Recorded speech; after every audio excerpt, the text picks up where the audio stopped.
Coming up on this episode of Hit the Sled, college football playoff preview. Michigan against Alabama and Washington against Texas. Who's going to win? Next on Hit the Sled.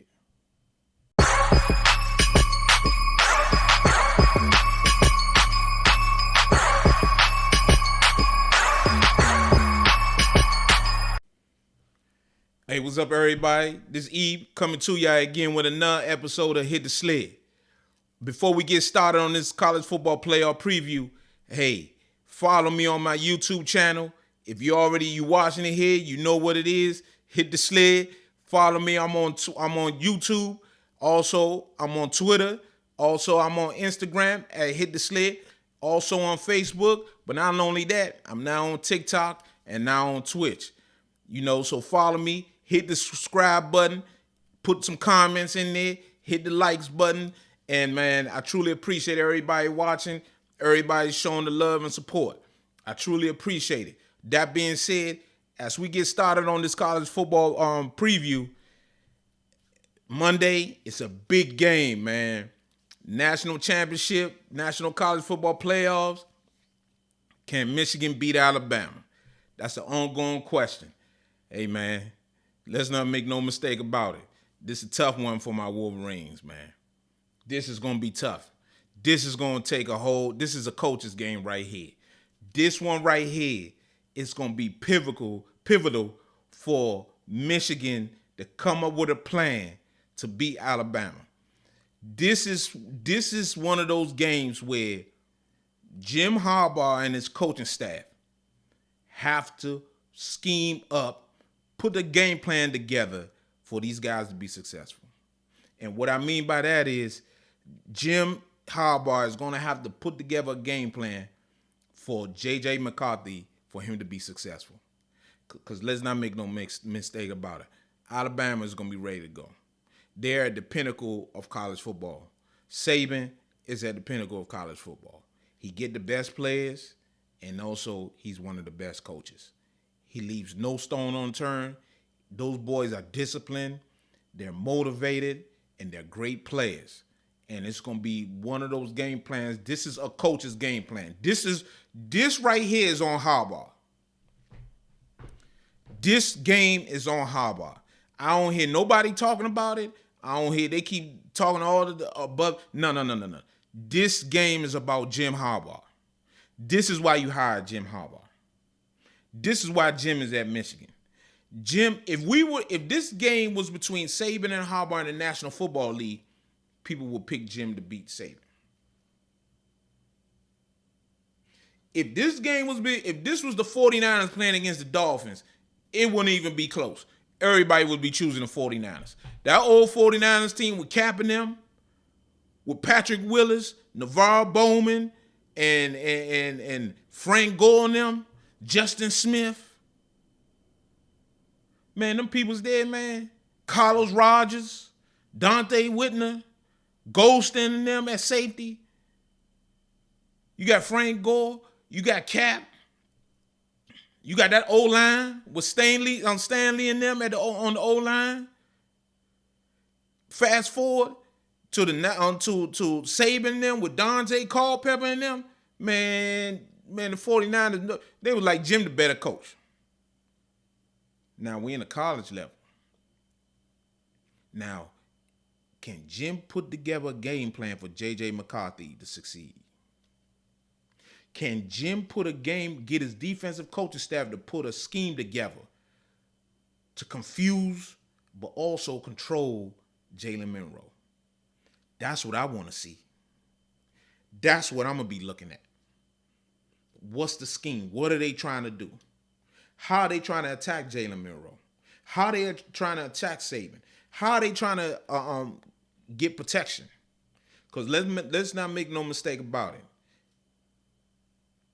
Alabama got majority of the better players. We're going to get to that.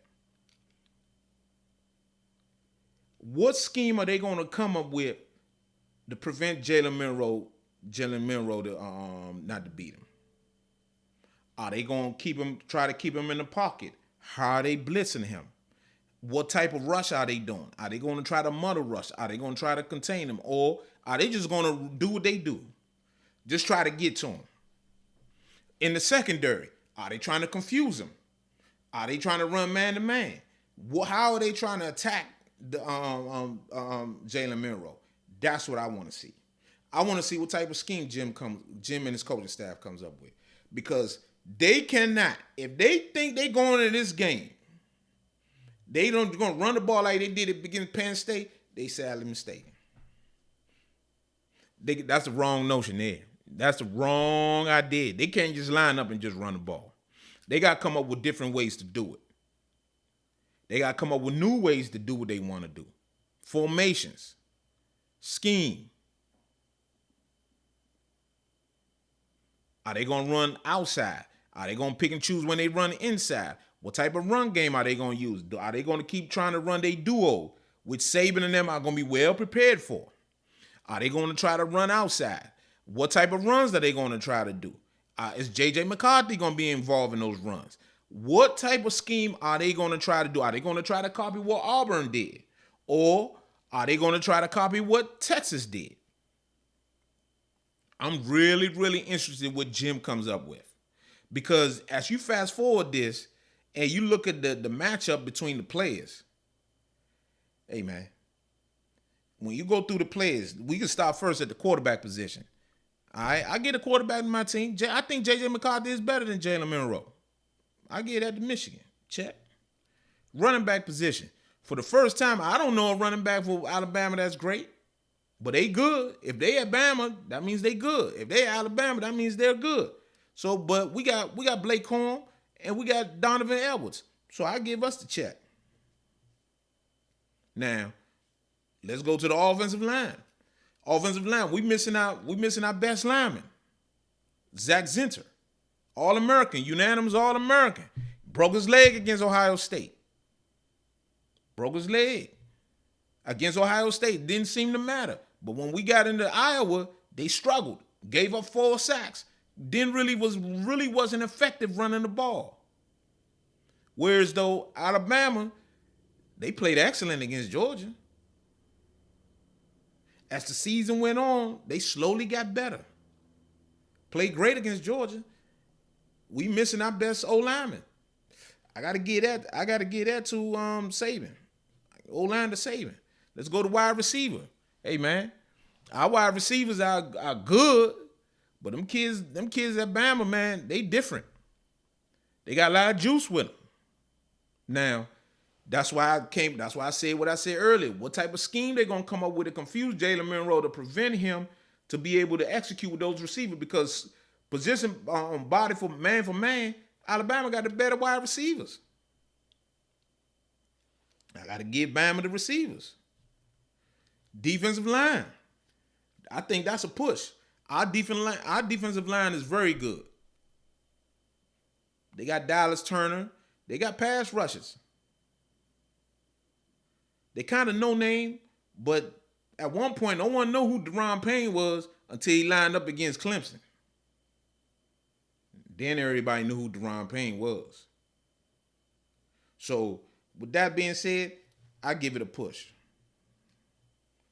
Linebacker position, we got Junior Colston, Michael Byrd.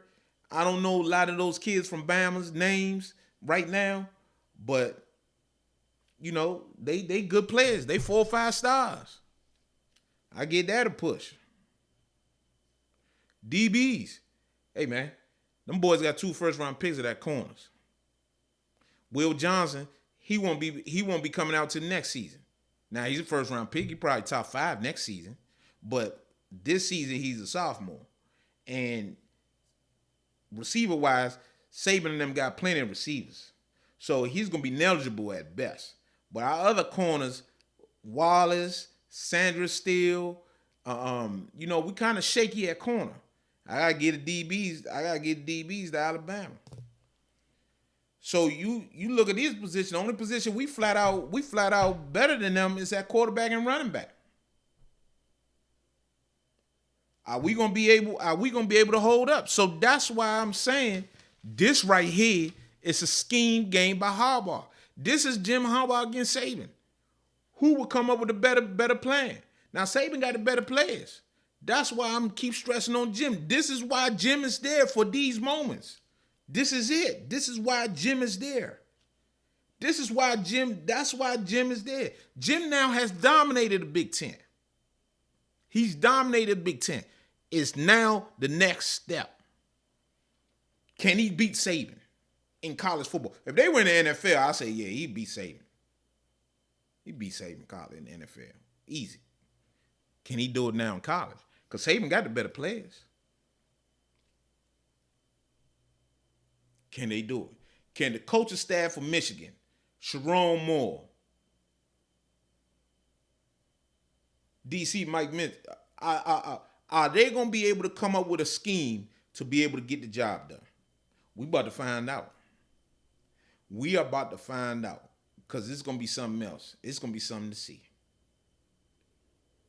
I'm looking forward to it, man. I'm really am looking forward, man. This team, my Wolverines, they've been through a lot. They've been through a lot, man. They've overcome every adversity, and make no mistake about it. This right here is an adversity. Them playing Bama when they supposed to be playing Florida State, hey, this is adversity. Man, if you go back though, but they've been through a lot since early in the season. Jim was suspended 3 games, the first 3 games of the season. They overcame that. And then during the season, towards the middle of the late part of the season, Stealing Gate come out. Connor Stallion stealing people's signs on cell phones. And come to find out, as I'm recording my podcast right now, we finding out that the NCAA is investigating another school, not Michigan, another school has been going into the little computer thing, hacking and looking up and watching videos of other schools. But we ain't hearing about that though. I don't hear the rush talking about everything we talking about is a guy with a cell phone taking pictures of another stadium. The scheme, we right now the NCAA is investigating whether or not another school hacked into a portal system that allegedly someone was hacking into people's game film. We ain't hear about that yet. It ain't all over ESPN, but because it's Michigan, Jim cheating because someone had a cell phone and taking pictures of signs, it's everywhere. Everywhere. So this team overcomes sign stealing gate. Jim gets suspended as the team is getting ready to walk into the stadium to play Penn State. They beat Penn State. They beat Maryland. They beat Ohio State, all without Jim. They overcame that. So this right here is one of those instances where they got to overcome this thing. If they want to, they gotta have the game of their season right here to beat Bama. It would not be easy. It won't be a cakewalk. This is on Harbaugh right here. This is why Harbaugh makes all that money. This is Jim against Saban. Saban's going to scheme it up. Harbaugh got to come up with a scheme. On offense, defense, and even on special teams, they come up with a way to beat Alabama. It's plain and simple. I don't hear nobody talking about this on TV. Nobody is talking about this. But this one right here is a coach's game for the Michigan Wolverines. This is a coach's game. If they don't scheme this thing up, they will not beat Alabama. You're not going to line up and run the ball 32 times against Saban and beat him. It ain't happening. JJ got to play the game of his life. He got to play a great game. The receivers got to play a great game. Passing wise, they got to come up with a scheme that can get the receivers open, that can beat Alabama first round pick DBs. We got to see it. And that's what I'm going to be looking for. That's what I'm going to be looking for. And it's going to be something to see right there. But, you know, as I look at this, I believe, man, I truly believe that Michigan will get the job done. I believe Michigan will win.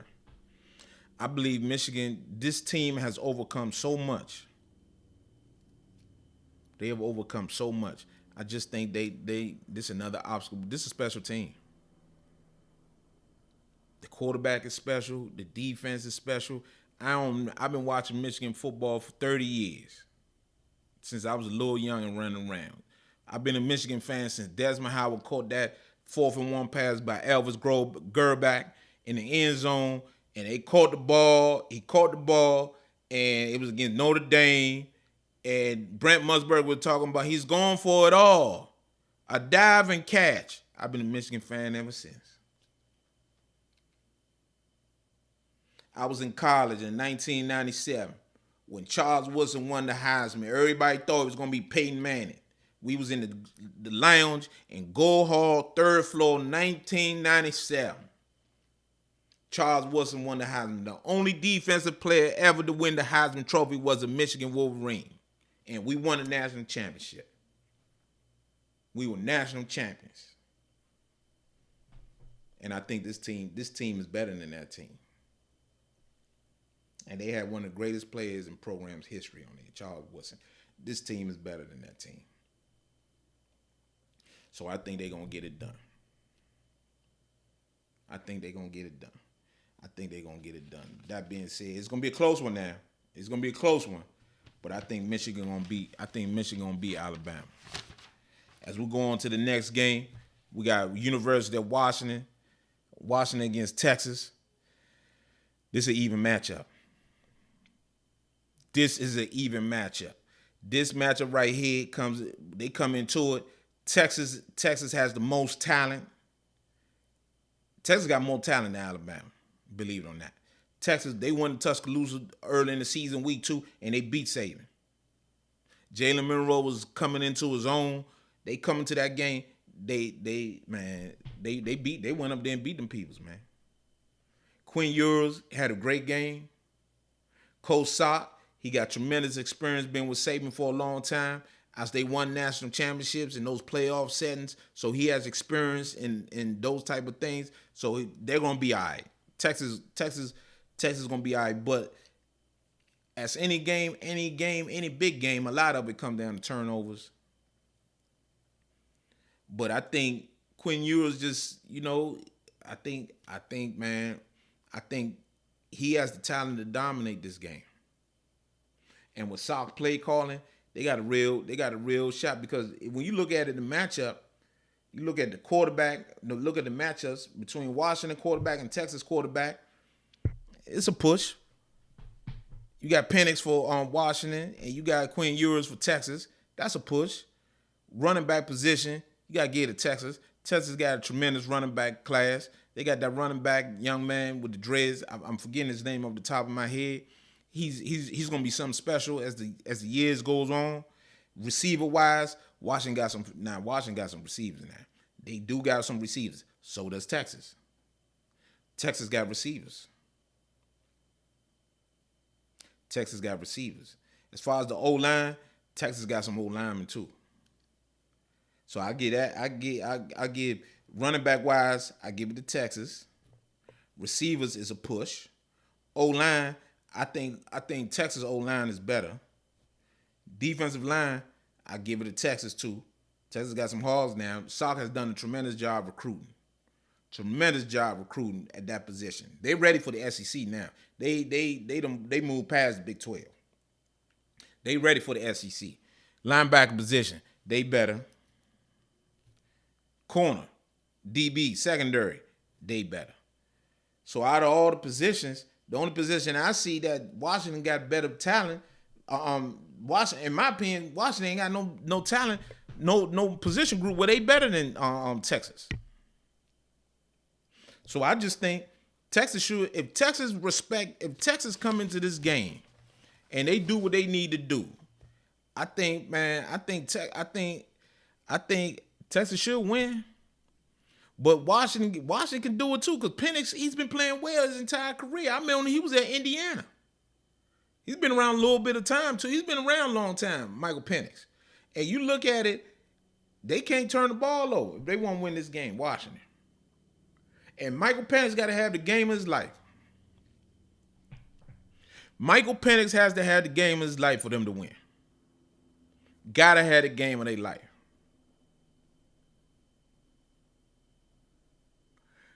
You know, and I look at it, man, it's just, man, Texas, if Texas come in, first of all, for them to win this game, they got to respect Washington. What I mean by respect Washington, I mean, do not self-destruct. Play a clean game. If they play a clean game, meaning no penalties, no turnovers, and execute, they should win. And if Quinn Ewers played the same game he played against Alabama, they should win. That's it. That's all Quinn Ewers got to do. Just play the game he played against Saban in Tuscaloosa, they win this game. No penalties, no turnovers. And they execute, they should win this. They should win this, in my opinion, they should win this, they should win it. I don't want to say easily, that's disrespecting Washington. Because Washington did come through the gauntlet of the Pac-12. They beat Oregon twice. Well, Oregon's a good team. Beat Utah. Beat Oregon State. At Oregon State. I watched that game. That was a hard-fought game. Oregon State is a good team. Their coach just left and went to Michigan State. Quinn Ewers. So I just think if he plays the game he played against Alabama, be the point guard, meaning that just be the point guard. Get the ball to your skill position players. Just get the ball to them. Let them do the work. Be the point guard of the offense. Just get the ball to him. You ain't got to run around. That ain't his game anyway. But just get the ball to him. Don't make stupid decisions. Don't make stupid decisions. And play a good game. Don't turn the ball over. No interceptions. If the play ain't there, throw it away. And if they do that, I think Texas win this game. Texas is a better team. And if Texas win the game, which I'm predicting, it'd be a Michigan national championship in Houston. And that'll be another bomb burner. So I'm predicting Texas against Michigan for the national championship. Hit the sled, you heard it here first. Texas, Michigan, national championship. Hey, I truly appreciate y'all. Before we go, follow me. I'm on Hit the Sled on YouTube, Twitter, Facebook, Instagram, TikTok. I'm everywhere. Hit the sled. We coming. More and more. We coming. We got more and more improvement coming. More and more things coming. I truly appreciate it. Hit the sled. We coming. We coming. We coming. I truly appreciate y'all. Thank you.